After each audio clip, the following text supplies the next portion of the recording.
back doing more stuff with Ceejay. So this is what we got right now. Went ahead and got this off eBay. It's a battery on-off switch, because I was told to keep the life of these things lasting, you want to make sure you empty out the fuel if it's sitting for 72 hours or more, and also disconnect the battery.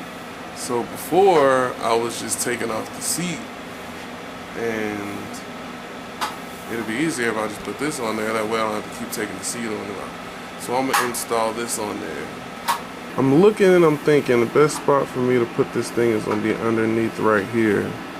Kind of like pushed up underneath. So I'm going to drill out a hole and put a clean installation on it. And then run it to the battery. And that way, like I said, I'll be able to turn the battery on and off from right here instead of having to lift up the seat every day. So we're going to work on that. And I'll get back with you in a little bit. Show you the progress. Get back in with an update. So I got the hole drilled, and like I said, this is what I want to do. Just want to pop that right up in there, and it's going to be bolted from the bottom. So that way the on-off switch will be able to be turned on and off. Turn off the battery from there. But also this bracket right here will keep it secure from getting knocked or hit or anything. So that's the best spot I could find to put it. I didn't want to put it on the back because sometimes my daughter rides her friends and I don't want them kicking it. So I figure right here, right in hands way, right in, you know, reach. So I think it's gonna be a good installation. All right, here we go. All right, checking in for another update. Just had it mocked up, got the holes drilled where it's gonna be sitting at. Like I said, I took the bracket off. So that way I can install it. I'll put the bracket back when I'm done.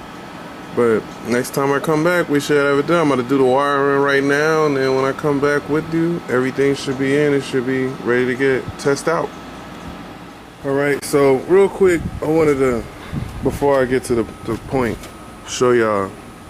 So a lot of these bolts, I went back behind them. Instead of using a Loctite, I went to Home Depot and got some good hardware. And I put in there.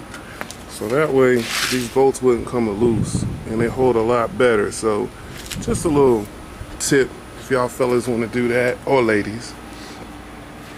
I got everything wired in, battery is all hooked back up, and I wired it all to right here. So like I said, now we got this switch right here. It's protected by this guard. So that way I pretty much, that's the on position, and this would be the off. So now I can switch that off. I don't have to lift up the seat every time I need to just disconnect the battery. It's redundant because I know this button, the key does it as well, but I just know that they said in order to make this thing last longer, you got to empty out all the gas out the carb and also shut the battery down. So just put that on there. Just another upgrade, and I'll show y'all underneath. So everything is wired up, running to the back. So we all good.